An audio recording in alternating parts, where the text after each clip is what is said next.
Welcome to this week's episode with me, Daisy Adams. Here at the Cricket Coaching Code podcast, we've recently teamed up with Cricket.jobs, a team who are not only highly motivated to find you the ideal job within cricket, but they will also ensure the right people apply for your environment. We've partnered up with them because I've always wondered what is out there in the worldwide market, and I couldn't find a one-stop shop that brings them all together. Now I have. Head over to Cricket.jobs to see the latest opportunities. So let's get into this week's episode. Hello and welcome to this week's episode of the Cricket Coaching Code podcast. We are here for the Coach's Corner with Shane Berger. Shane, welcome back to the podcast. Thank you very much. Looking forward to this segment. Good to see you back in with us, and we'll go into the scenario. We'll ask you your sort of thoughts and your approaches about dealing with the scenario as a coach, and then we will give you some quick fire questions to find a little bit about yourself, your interests in cricket, and your sort of cricketing biases and approaches. Are you ready for the scenario? I'm ready. Cool, Definitely. Let's go. So you are working with a batter who is a top order batter, but is struggling to keep their place in their first team as they are not consistently scoring runs. You're practicing with them 2 days before a game, and during the session, the individual is constantly getting out, and you notice their body language has become very negative, and they are disengaged from the session. What are your initial thoughts, and what would your approaches be with dealing with such a player? I think just to kick it off, what hits me straight away is this would probably be a very common scenario for many coaches, particularly batting coaches that they might be faced with. But, there might be a school coach out there. There might be, it could happen at any level of the game. So it's a very, very common scenario.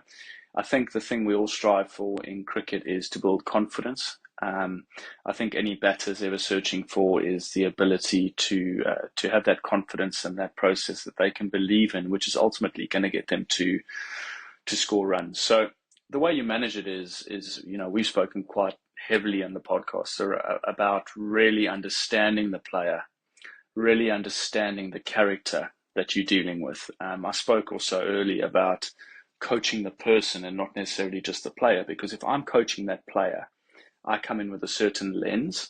If I'm coaching the character, I understand why that character might be feeling the way they're feeling.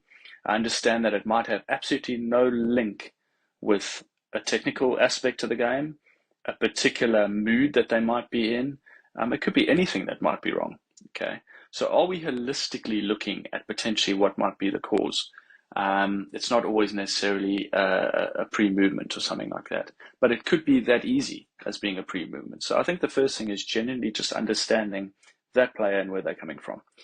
The dangerous thing, I think, 2 days out before a game is when you go off on a tangent and you go searching, and you feel you have to change everything. I think what you then do is you create serious doubt in that player's mind, and what will ultimately lead to even more is that frustration building, and then you get into a game and the player's completely clustered with too many thoughts and so much noise, as I would call it, going on in the head. So for me, the best approach, and to maybe just keep it really simple, is I'd have a conversation with that player. I'd try to understand how it was they were feeling.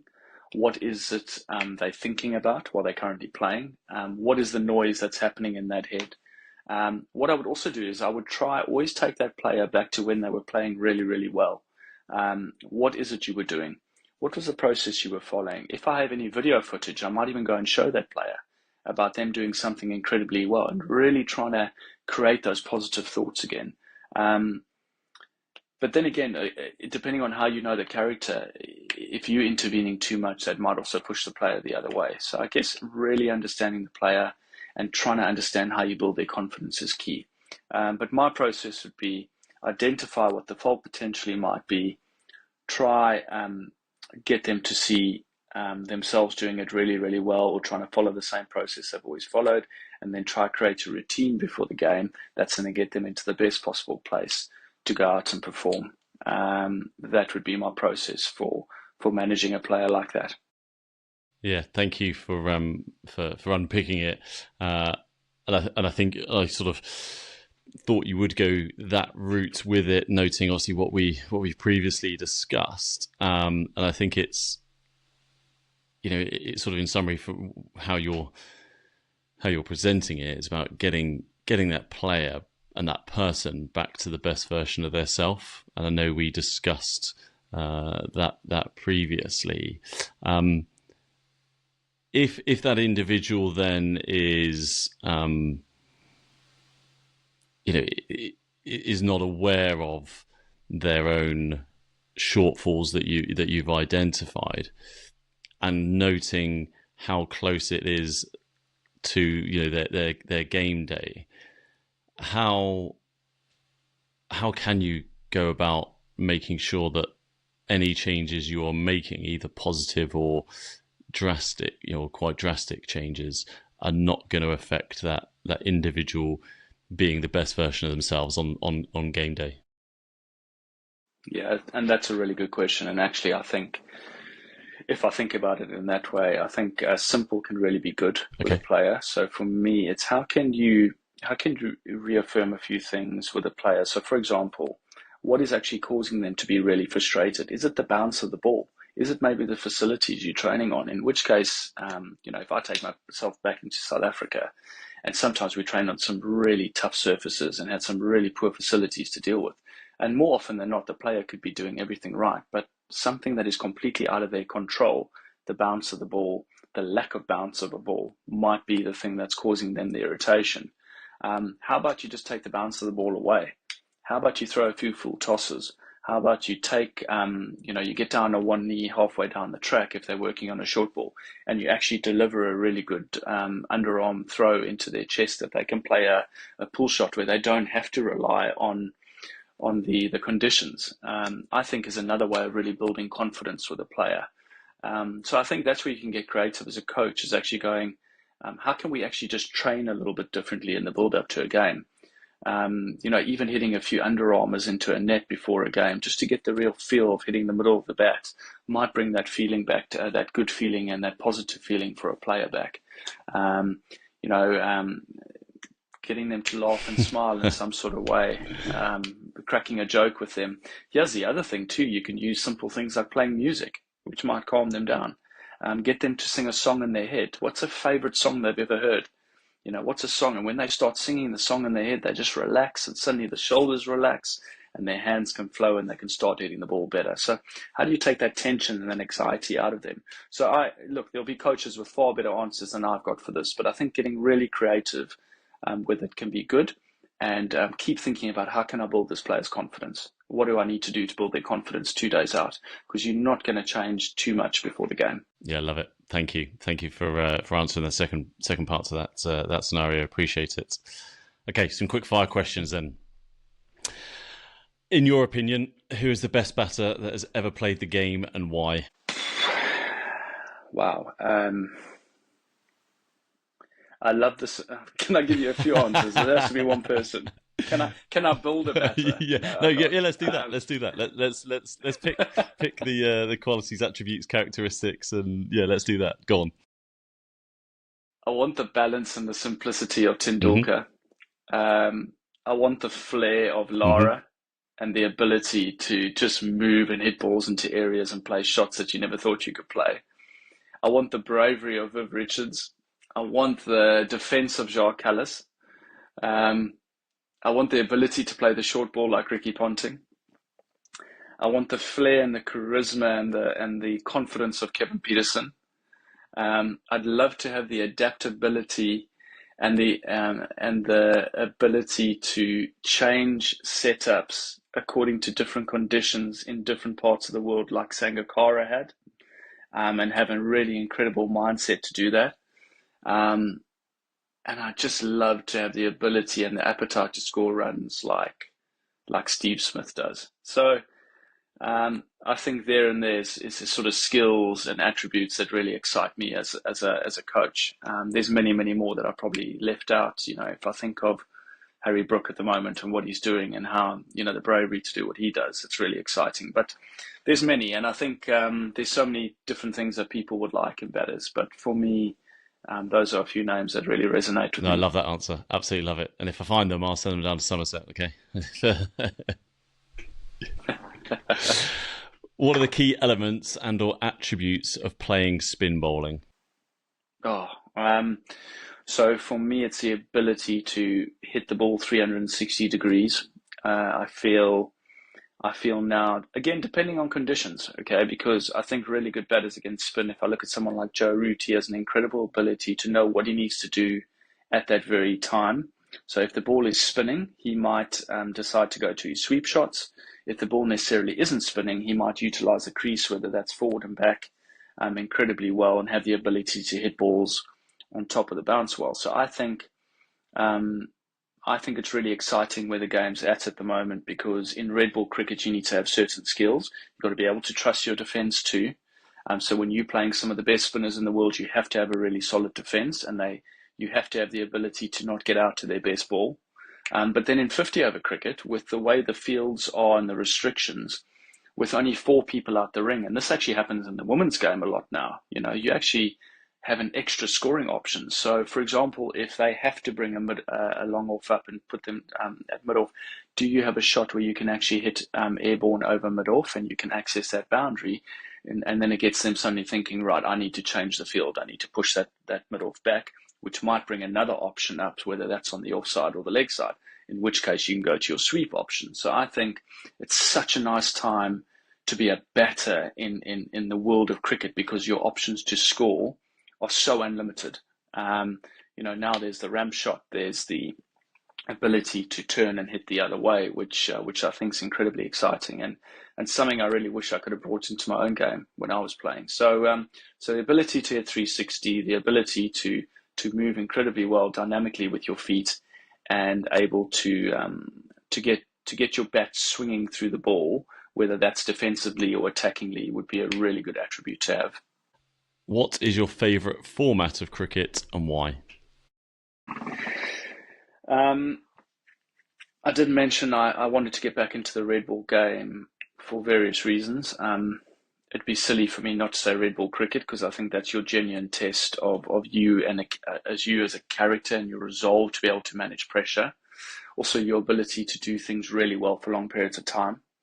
There's just something about 50 over cricket that I genuinely love. I feel the 50 over format has been not neglected, but kind of pushed down the ranking list to say after England won the 2019 World Cup. But it's a format where, as a batter, and I spoke about that field change with only four people out, it's an opportunity to really go and explore your spin game, learn how to play spin better, learn how to go understand your attacking options, and also role definition. You have the ability to play the longer knock in 50 over cricket. You don't necessarily, in T20 cricket, it's sometimes scripted for you about what you have to do.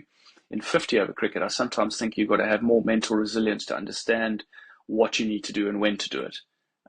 So it really gets you to think. So I'm going to say 50 over cricket. How can a newly qualified coach starting on their coaching journey build confidence in being able to coach batting? Have you got any tips? Yeah, I think be really inquisitive. Don't allow your ego to get involved and think that you know all the answers. So I would say be really inquisitive, ask good questions again to other coaches. Um, really observe, really look at things and observe and get your take on things. And be brave. Be brave to. We spoke about vulnerability a little bit earlier. Be brave to be vulnerable as a coach, because if you don't know the answer, that's okay. But then tell someone you'll go find out the answer for them. So that would be my advice to a new coach. Yeah, love that. What is the one coaching aid or tool you can't live without? That is such a good question. Um, and I can imagine a few people laughing at me because when I arrive with bags and bags of stuff. If I had to pick one though, at the moment would be my sidearm Okay. because it's just an absolute savior when it comes to throwing balls. Funny enough, not every single batter likes a sidearm. Some players prefer the ball coming out the hand. But I think if I had to choose one, the sidearm is an incredible invention and allows coaches to actually try make it more realistic for a batter. How can a batter improve their focus to bat for as long as possible? Um, I think you've got to do it and do it over and over again. If I think about, there's no magic potion you can take, there's no book you can read, there's no particular way you can train. I think it's doing your process that you follow for longer and doing it really well for longer periods of time. Yes, it comes down to training, of course. It comes down to delivering your skill for a long period of time. But until you actually go out and go and score that 100, you'll never know what that feels like until you go and do it. And I would encourage people to, when that does happen for a batter, is understand what it felt like and understand how you are then able to repeat that. Because if you're able to repeat it, they always say the first 100 is the hardest, but then it gets easier and easier because that repeatable sort of action is there. Um, and it does come down to mindset, having the ability to not switch on and switch off, but just shift, when you really need to focus and when I don't need to focus. That would be my thinking on that. What piece of advice would you offer a young Shane Berger who is just starting out on his coaching journey? Um, be really patient. I think we want things so quickly as coaches, and we want to get to a place so quickly. It's like we always say in life, "Oh, I'll be really happy when I am the head coach of England." You got to remember that there's a lot of happiness to be achieved before you get there, and there's a real process that you need to follow and a journey you need to go on to get there. And all those little roles and all those experiences upon that journey are so incredible. So just enjoy every moment. It's not just about winning trophies. It's not just about scoring runs and taking wickets. It's about those moments you share in the dressing room and really taking those moments on board and knowing that they're incredibly privileged moments. So be really patient and enjoy the journey. What to you is talent? Talent is the ability to do something incredibly well, but it's not a guarantee. Um, but talent is the ability to be able to perform a skill. The best way I can describe it is if you watch someone do something, play their relevant sport, and they make something look really easy, I would say that person's incredibly talented in what they're doing. So if I go watch a professional golfer hit the ball, and I go, oh, they make that look so easy. They hit it with such power. I watch a really good batter bat. That's talent. That's how I would describe talent. How important is making batting practice as representative of the game as possible? My short answer is very important. How can you replicate what that batter might feel and have to do out in the middle?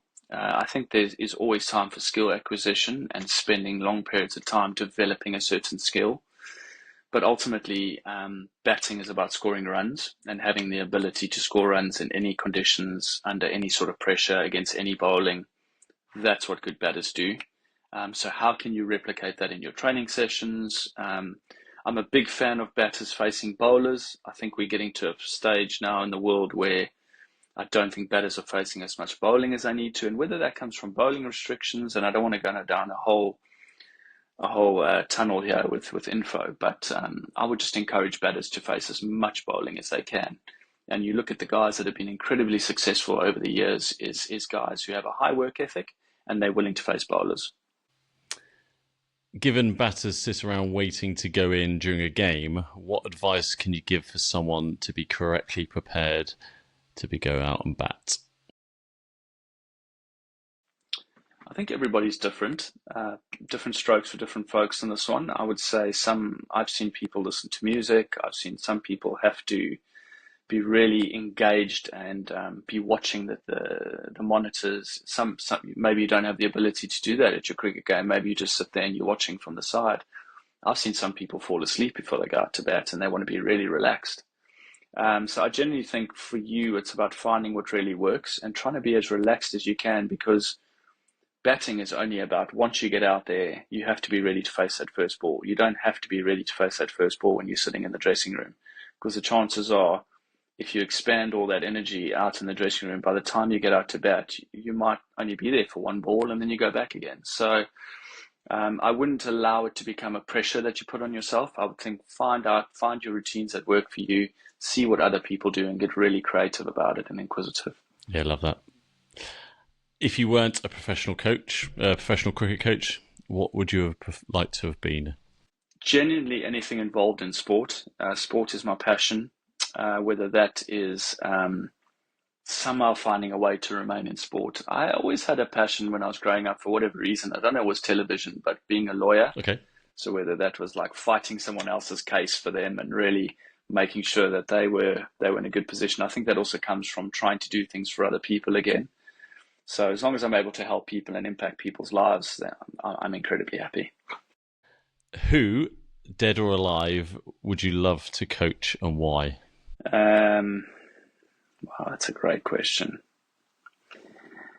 Um, I don't have an answer for you really. The way I would answer that is just, does it have to be a cricketer?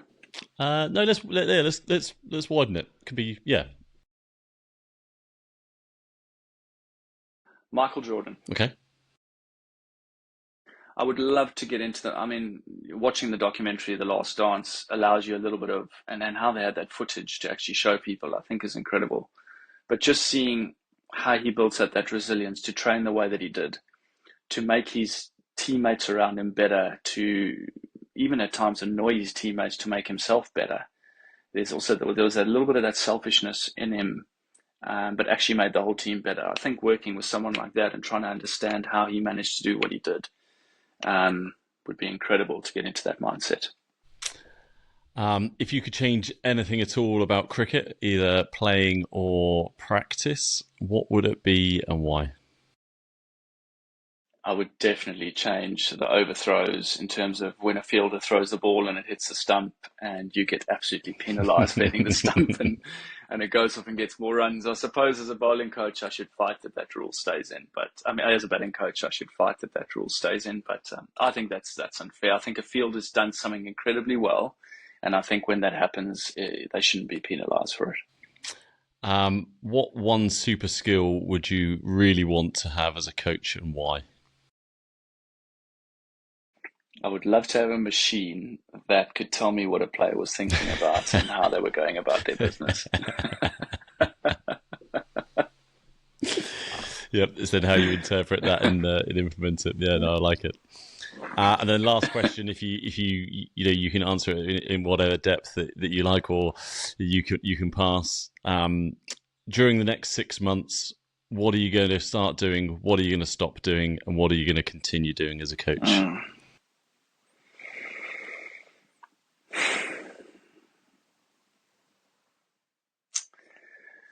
That is an amazing question. What I'm going to start doing, I'm going to start really trying to get a balance in my life in terms of I find I've given a lot to the game of cricket, and that'll never change. But I want to start getting a real balance and making sure that my whether that's family life, whether that's other bits of my life, are really in check and in balance to create a real sort of healthy lifestyle for myself, and not just put everything on cricket. I want to make sure that I really start doing that. And then what I'm going to continue doing, I'm going to continue to love what I do. I'm incredibly passionate about it. I'm going to continue to try impact as many players' lives as I can.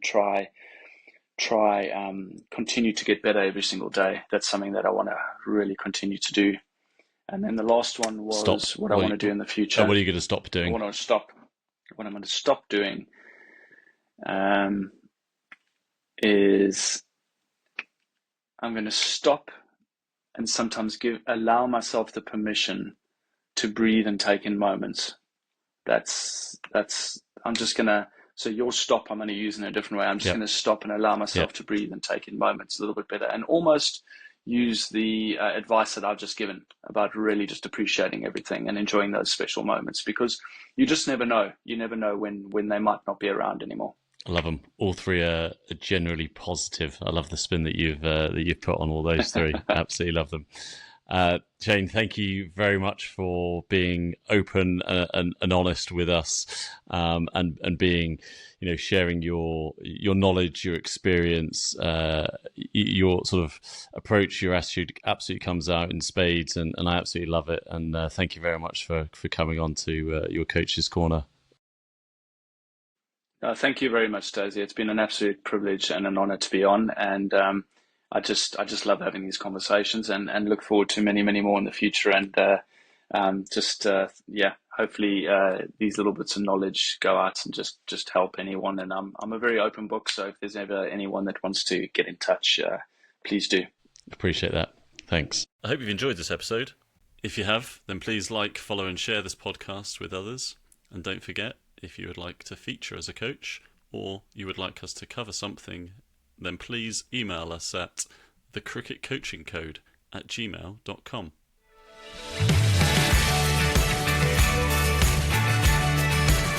That's it for this week. Until next time, go well.